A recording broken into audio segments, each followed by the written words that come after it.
Salut à tous les amis et bienvenue dans ce nouvel épisode de l'Actu Padel, le rendez-vous hebdomadaire où on décrypte l'Actu Padel du mois passé. Et cette fois-ci, on s'attaque au mois d'avril. Petit rappel pour ceux qui n'ont pas vu le premier épisode ou d'autres vidéos sur la chaîne de Léo, moi je suis Elliot, le vidéaste de Léo et je m'occupe de cette rubrique. Dans cette rubrique, on va décrypter ce qui s'est passé à l'international, mais aussi chez nos Français et les choses à venir pour le mois de mai. Avant d'attaquer l'actu, n'hésitez pas à lâcher un like et mettre un commentaire, tous vos retours m'aident beaucoup. Allez, c'est parti. À l'international, le début de mois d'avril a été plutôt tranquille puisqu'il n'y avait aucun tournoi major dans le circuit premier padel. Par contre, à une plus petite échelle, il y a eu de nombreux tournois FIP, Rise, Promotion, etc. un peu partout, notamment en France, à Monaco. Et certains de nos Français ont brillé, donc ça fait plaisir, mais ça on le verra plus tard. Sinon, on part aux États-Unis, là où le padel commence à bien se développer, où il y a eu la première étape de la Padel Pro League. Alors, qu'est-ce que c'est la Padel Pro League? C'est une compétition mixte par équipe, où des clubs s'affrontent sur plusieurs étapes. Ces clubs représentent des grandes villes comme la ville de Miami ou de New York. Ça a été l'occasion pour nous de retrouver Agustín Tapia, qui jouait pour la ville de Miami justement. Et franchement, il nous a fait vibrer avec ce smash qui est extraordinaire.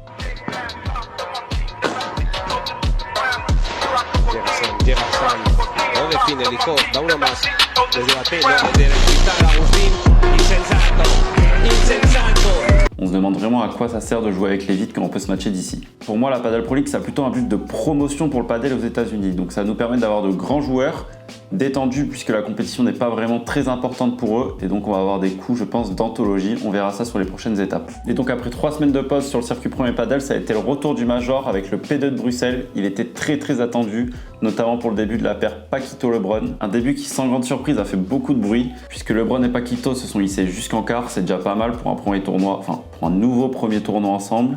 Et en quart, quand ils ont perdu, bien entendu, comme on s'y attendait, la tension est montée fortement.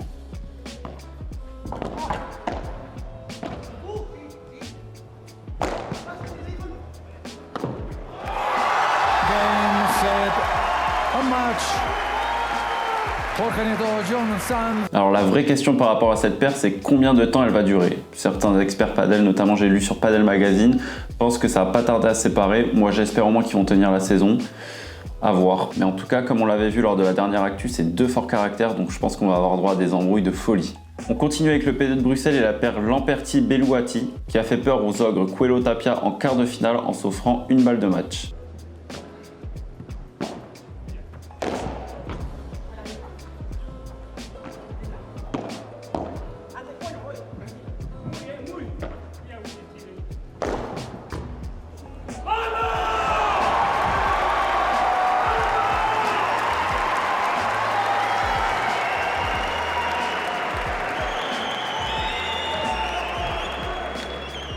Mais comme d'habitude, c'est la paire numéro 1 mondiale Coelho Tapia qui sont passés. On peut quand même être admiratif face à la longévité de Lamperti, 45 ans. J'aimerais bien voir mon état à 45 ans. On continue avec une autre surprise qui n'est plus tellement une surprise, mais c'est encore la paire Yanguas Garrido qui a fait chuter Stupa Dineno en quart de finale pour s'offrir un ticket en demi-finale.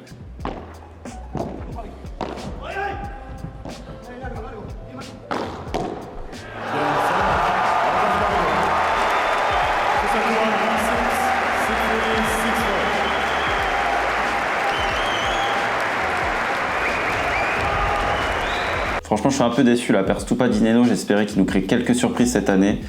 Mais là, je suis un peu déçu, ils enchaînent les mauvais résultats, les contre-perfs. Donc dites-moi ce que vous en pensez. Est-ce que vous croyez à un renouveau de Stupa Dineno comme la saison dernière? Ou justement, vous pensez qu'ils vont sombrer? À vous de me dire. Et puis on arrive à la finale avec Chingalan, donc Chingoto et Ale Galan qui affrontaient Coelho Tapia comme d'habitude, j'ai envie de vous dire. Et finalement, la paire Coelho Tapia que je voyais intouchable cette saison, ils écrasaient tout le circuit, je les voyais détruire tout le monde, a perdu contre la nouvelle paire composée de Chingoto et Ale Galan.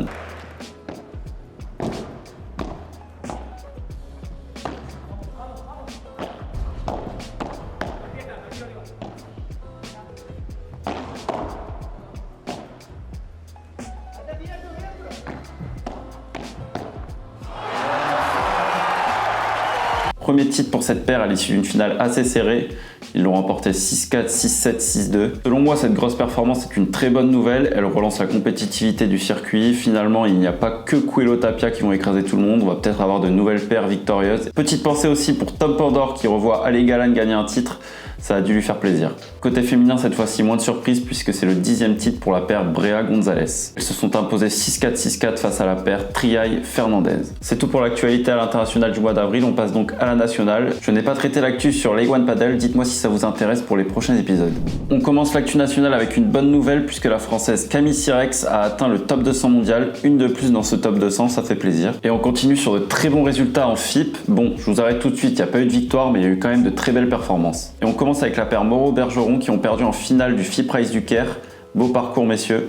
Il y a eu aussi la défaite en finale de la paire Guichard-Blanquet au FIP Race de Monaco. Ils ont quand même éliminé la tête de série numéro 1 en demi-finale, c'était un très beau match et malheureusement ils ont perdu en finale, mais bravo à eux, c'est très bon augure pour la suite. Je vous l'annonçais lors du dernier épisode de l'actu, Thomas Van Bosch et Dorian Demeyer se sont séparés et Thomas Van Bosch s'est associé à Maxime Joris avec qui il a réalisé une superbe performance. Cette nouvelle paire s'est hissée jusqu'en demi-finale du FIP Race de Nola, un très beau parcours qui va aider les deux joueurs dans leur progression au classement international.